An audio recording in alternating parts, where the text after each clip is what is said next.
It was November 2025, and people were desperately searching for a missing pregnant woman.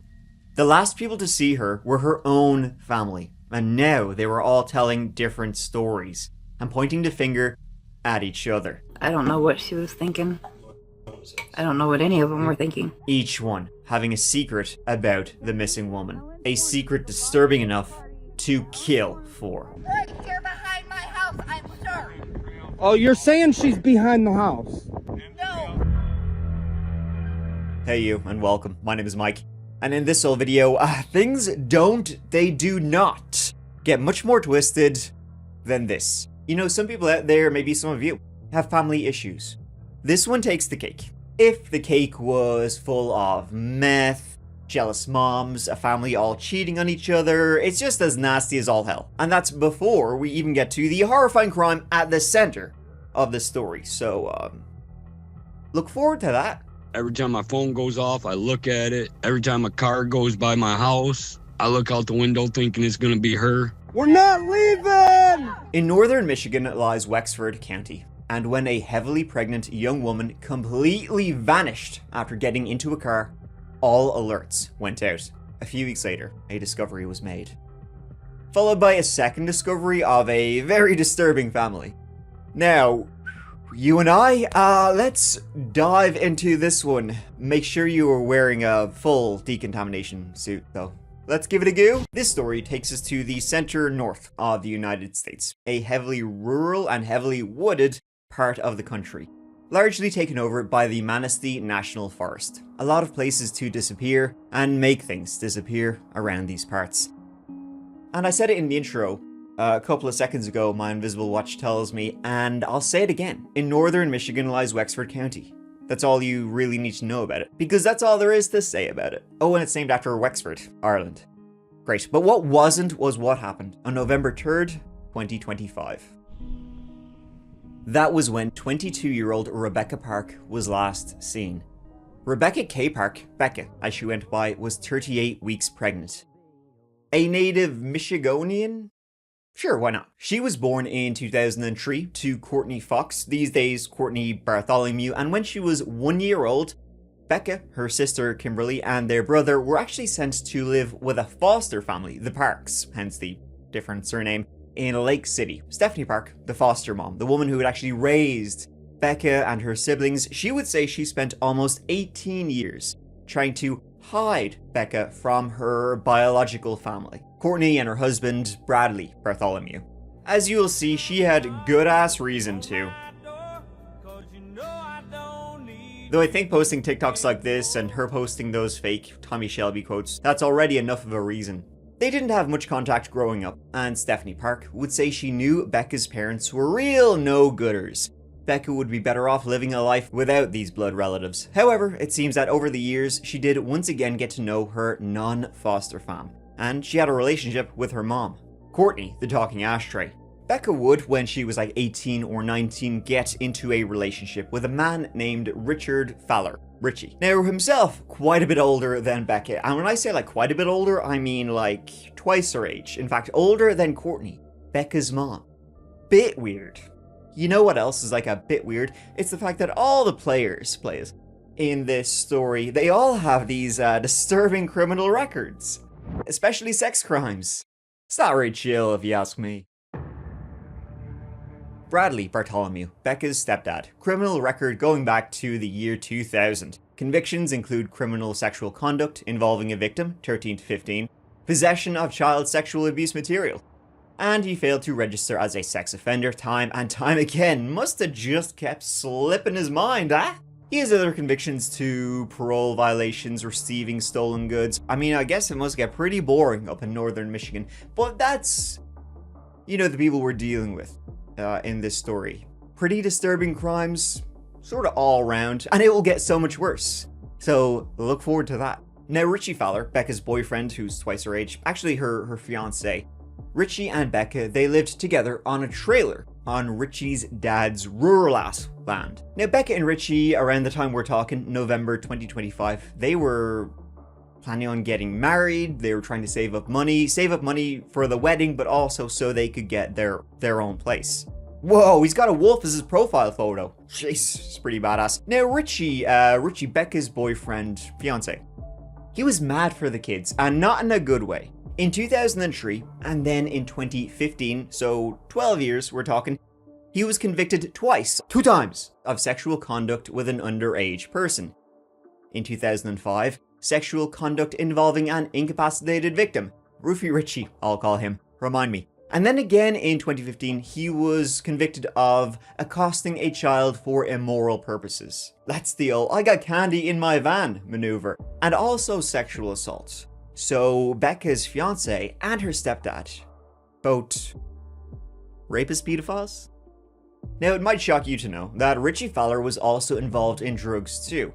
In fact, shortly before Becca vanished, their trailer was raided by police and the loving couple were living back in Richie's dad's home. Now, heavily pregnant Becca, come November 2025, aged 22, she already had 2 kids by another man, and both of those kids were in fact being raised by her foster mom, Stephanie Park. It seems that the first 2 were fathered by people unknown, but her bun in the oven, her unborn child, that was Richie's kid. Now, Becca was described as a person who was always happy, even though she did have her own troubles and some mental illnesses. She was always one to show up with a smile. She was no Debbie Downer. A very loving person. And so let's get into what we know so far about what happened with this very colorful cast of characters. Oh, I forgot to mention Courtney Bartholomew. She only has 1 leg. I mean, I thought that was interesting.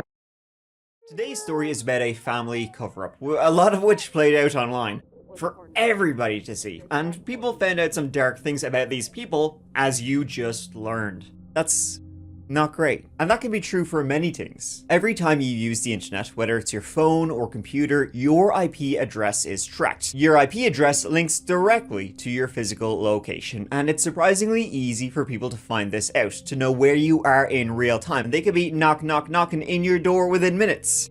I don't want to hear any knocks at my door, ever. And guys, you know when it comes to VPN services, you know who are top dogs, you know who are my best friends, NordVPN. NordVPN ensures that nobody can trace your IP address, your physical location, when you're browsing the web. It does that by routing your digital location through some other place. Where? Well, that's up to you, my friend. If somebody wanted to track you, they're gonna go out of their way. But it also means that if content is only available in certain countries, you can get access to that also.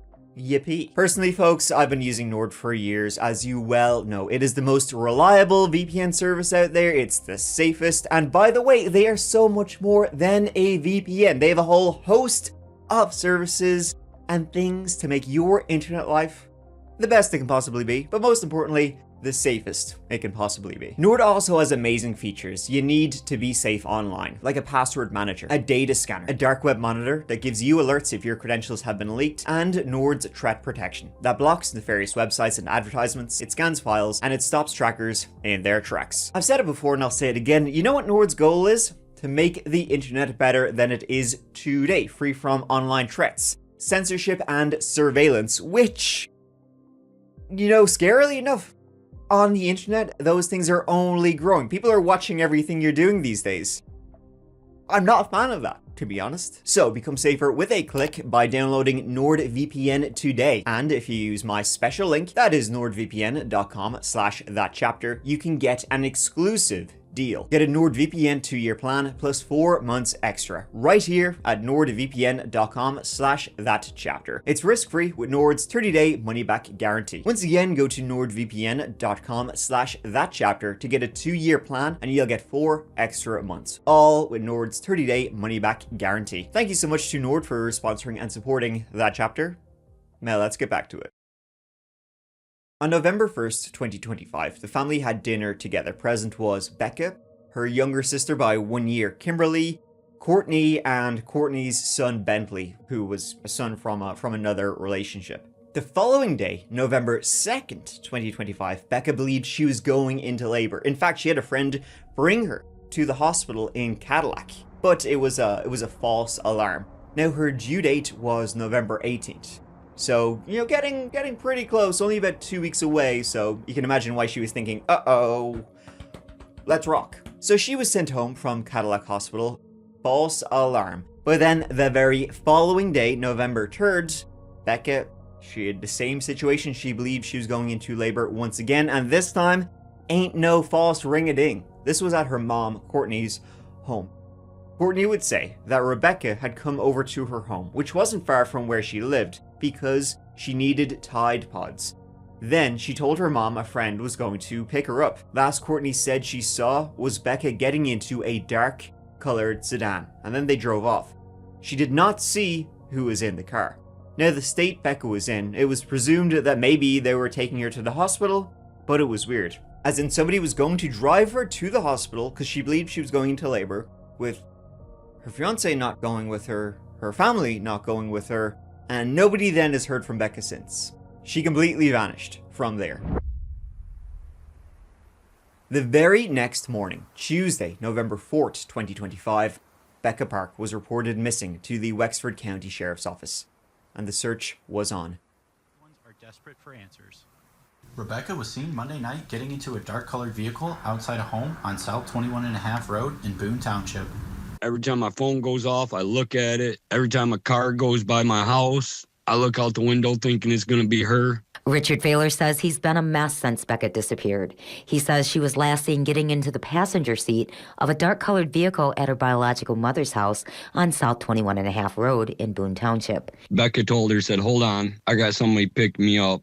This is just something I got to do. I'm sorry. A black sedan car pulled up. Becca got out of the car, out of her mom's car, and got in the black sedan, and nobody's heard from her since. Failer says she never told anyone who was picking her up and has no idea who she left with. He says it's just not like her. They're inseparable. Me and her's been together for a little over 2 years.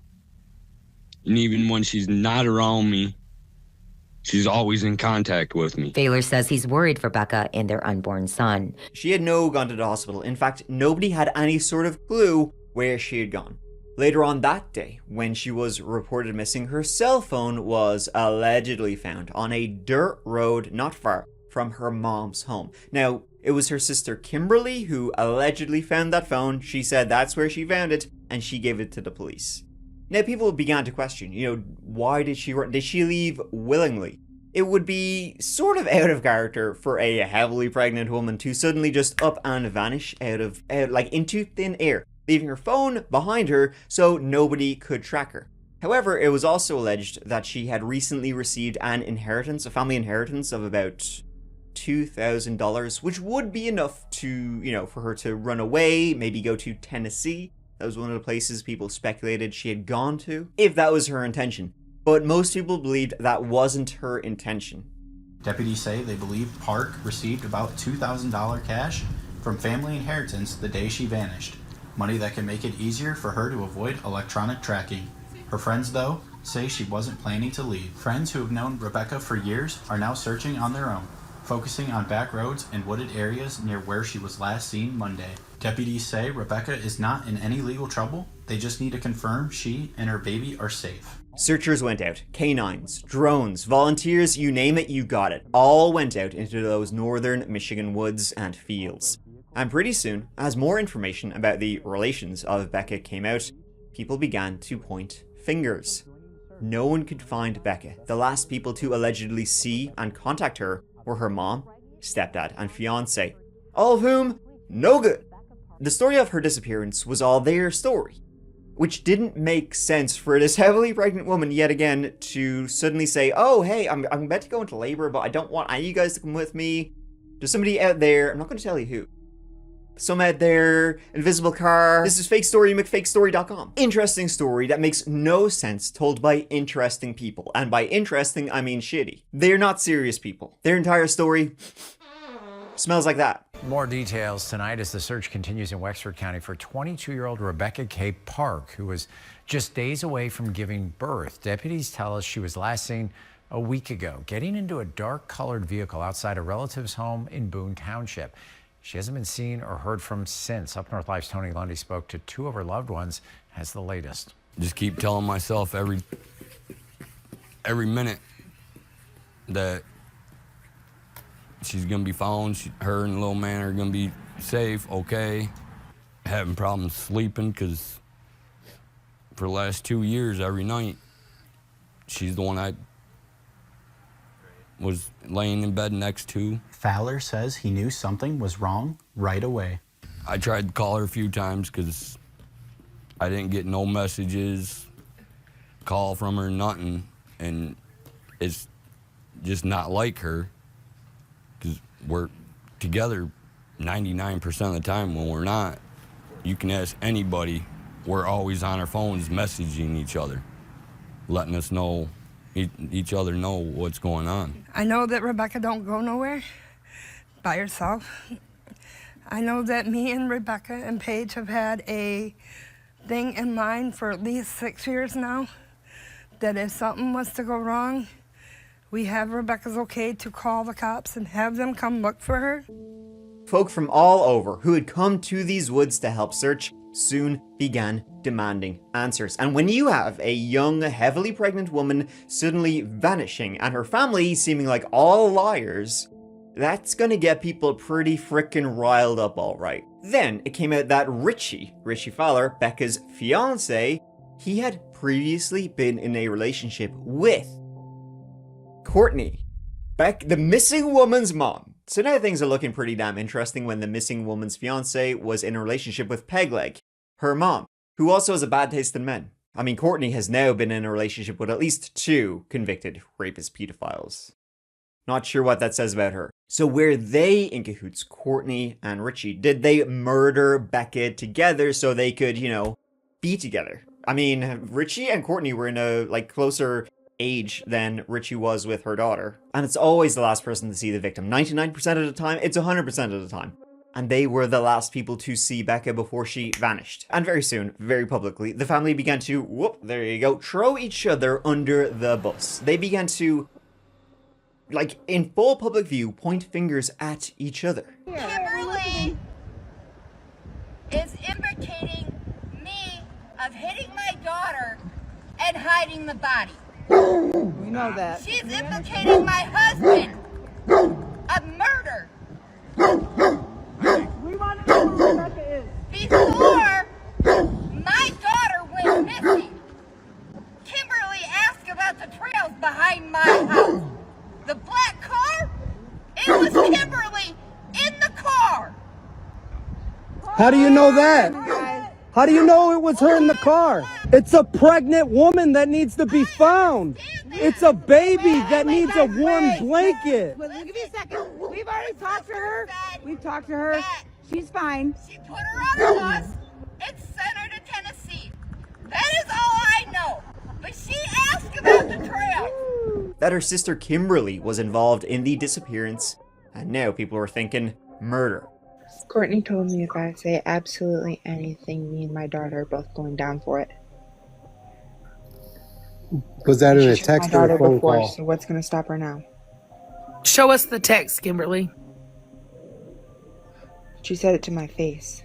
That it was Courtney and Richie cheating behind Becca's back, and that Bradley, Courtney's husband, was involved in some capacity. That perhaps all 4 of them, Courtney, Bradley, Richie, and Kimberly, had killed Becca together. Meanwhile, the search continued for this young, missing, heavily pregnant woman. And from all the conflicting stories the family were now telling, none of this was going to have a happy ending. It was on November 25th, 3 weeks since Becca left in a mysterious dark-colored sedan, wink wink, that a discovery was made. We came out, we went down, we drove down as far as we thought, we got out, we looked around, and this white truck came up to us again. An older gentleman and a 20-year-old, some young boy came up and said that they needed help and wanted to show me a video. The body of 22-year-old Rebecca Park was discovered in the momentsThat National Forest by 2 volunteers. She was not far from where she lived or where her family lived, almost in her own mom's backyard. Which is what her own mom actually said, according to TikToker Northern Nicholas. It's right here behind my house, I'm sure.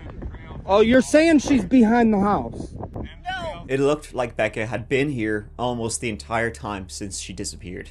She had been stabbed to death. She had many stab wounds to the neck and the stomach, and the baby was missing from her body. It appeared to have been cut out of her. The very night she was found, Richie was arrested. The following morning, her sister Kimberly was arrested. Now, Richie was arrested on drugs charges, nothing in relation to the homicide of his fiancée. Kimberly, though, she was arrested for tampering with evidence and lying to a police officer. 21-year-old Kimberly Park now being held on a $750,000 bond, with the judge today calling her a flight risk. Richard Fowler, Rebecca's fiance, is being held on a $1 million bond and being called a threat to the community. At what point did you and Brad, this is after Rebecca went missing, looked at each other and said, I think Kimmy is involved in this? Did you kind of know right away, like as soon as she went missing, or did it take a little bit? When she told us Saturday that she was in the car and she put her on the bus, that's when we were like, that doesn't seem right. Something's not right. But the baby is not there, so she either took the baby and done something like the baby's still alive, which we hope, or she tried to save the baby and was unable to. And then the baby is in a separate place. I don't know what she was thinking. Kimmy allegedly done this, or he allegedly done this. One helped the other, or were they a team? Did they have a close relationship, Kimmy and Rich? They were having an affair. The graphic details laid out by the prosecuting attorney describing what investigators say led to the death of Rebecca Park and her baby. The accused, Rebecca's biological mom, Courtney Bartholomew, and stepdad, Brad Bartholomew. They brought Rebecca Park to their home. They forced her into a vehicle and took her into the woods, where they stabbed her, forced her to lie on the ground while they cut her baby out of her, ultimately causing her death and the death of the baby. And then, almost a week later, both Courtney and Bradley were arrested and charged with 8 felonies, most namely torture, conspiracy, and murder.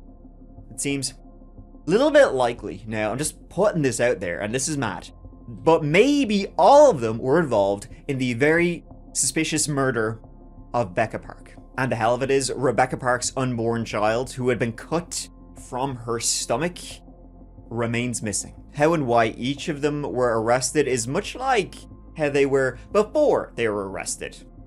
Pointing the finger at everybody was fingering each other, and not in a good way. Kimberly told police that Becca had been at her mom's house, and Becca and Courtney never had a good relationship. It was always described as rocky, and for one reason or another, snapped.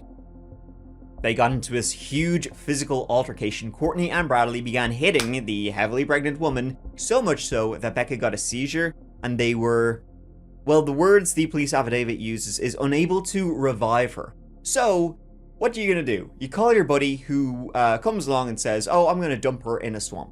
That was what Kimberly said happened to her sister. Now, we know that to be untrue because, Becca wasn't found in a swamp. Oh, and by the way, another thing came out. Kimberly was also in a relationship with Richie, if you can believe that. I know, can you believe that? So this guy was banging the one-legged mom and her 2 daughters, all at the same time. And all the while looking like Abe Lincoln's lobotomized grandson. F this story. He's a literal pedo rapist. Like, everybody in this story needs their head bounced off a wall, because it could only be an improvement. After Becca's body was actually found, Kimberly would say that Richie told her he had taken care of it, and that Richie told Kimberly to point the finger at her mom and her stepdad, Courtney and Bradley. So after the body was discovered, Kimberly was now saying that Richie had actually murdered Becca. Now, police did arrest Richie for open murder, but found no evidence backing it up, so that charge didn't stick, but they still had him on the drugs charges. So that's why Kimberly was arrested for lying to the police.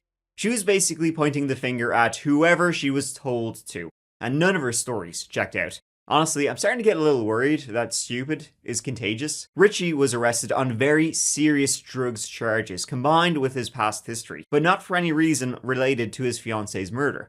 Not yet, anyway. However, for Courtney and Bradley, they were actually charged with the murder of Becca. It seems that Kimberly and Richie, they were just like pointing the finger at each other, pointing the finger away. I think everybody in the story is on meth. That would actually explain that. Mystery solved. Now, Courtney and Bradley, they, can I shock you, pointed the finger at Kimberly initially, because they said that Kimberly wanted Richie for herself, so she killed Becca. Then they pointed the finger at Richie. Then they pointed the finger at each other. A lot of fingers in this story. However, reading through all the affidavits, and you can find them, folks, they make for interesting reading. The true story seems to be that Courtney wanted the baby, Becca, her daughter's baby, her grandchild. She wanted that for herself. Bradley would tell police in custody that Courtney was jealous of her daughter for having a child, that she wanted the baby for herself. Maybe because her own children had been taken away when they were like a year old and placed in foster care because, oh yeah, almost forgot. Courtney is a horrible person, who's also a shitty mother. Courtney even texted the now deceased Becca, don't have the baby in a hospital, because she wanted it. Basically what it boils down to is Courtney wanted her daughter's baby, and she wanted Richie. So Becca had to go. Allegedly, Brad and Courtney had even been Googling how to cut the baby out of Becca's body for 2 months before this all happened. This was planned. They just wanted to wait till the last moment so the baby would be grown. But they needed to make sure she didn't give birth in the hospital. And about a week before the murder of Becca, Courtney began texting her sister, who lived away, telling her that she had just given birth to a son and was asking for items for her new baby. On November 3rd, 2025, Becca needed Tide Pods, so Bradley and Courtney said, come on over, we got some, get in the truck. They didn't drive her to the house though. They drove to the woods. Then they began stabbing. Courtney began stabbing her own daughter with a kitchen knife. She cut the baby out of her daughter Becca while she was still alive and then just left her there to die. But it seems like the baby didn't survive the stabbing. After keeping it in their house for a couple of days, they then placed it in a tote bag near a logging site. That's absolutely horrific what they did to Becca. And the thing was, like, who actually did the stabbing? I mean, Bradley would say Courtney stabbed Rebecca Park. Courtney would say Bradley stabbed Rebecca Park. They were saying the other one had actually done it, but this was finally the one time when their stories were sort of matching. And it's probably the worst story of all. Courtney Ann Bradley Bartholomew, the biological mom and stepfather accused in the torture and murder of Rebecca Park and her infant, appearing in court today. Either way, Becca was murdered by her mom and stepdad for the horrifying reason of taking her baby. The baby, also of a man who's getting it on with all the women in the family. Yikes. In the days after, as the search for Becca began, the family were communicating how to keep their story straight. And even now, we don't have the full scale. I mean, all of them are liars. All of them are meth heads. And all of them participated in one way or another, either in the murder directly or in the cover-up of the murder of this young woman. And then when it started to come out, and it looked like the police were going to crack this case, they all immediately began throwing each other under the bus. They should all be thrown under the bus. This story is still moving through the court system as this comes out. The next hearing will be January 30th, 2026. So set your watches. An incredibly disturbing story with a lot of horrifying allegations. And I mean, you'd think this can't get much worse than what I've already just gone through, can it? Oh yes, it can. And I'm sure it will. I'm sorry, guys. This is just a horrible story all around. I've no doubt the horrifying case of the murder of Rebecca Park for her baby, who also died, will only get more and more disturbing and gruesome and sinister the more that the scale comes out. Shinee, folks, and that is the story, the ongoing story of the murder of Rebecca Park. Thank you so much for watching, folks. Really means a lot to me that you're here. Recently, I've been covering a lot of ongoing stories because I don't know what's in the water lately or in the air, but the stories that are ongoing lately are all batshit bananas. So yeah, that's why I've been covering a lot of ongoing stories lately, because I just wanted to dig into them all and share the horror with you. You know why? Because I love you. Mike out.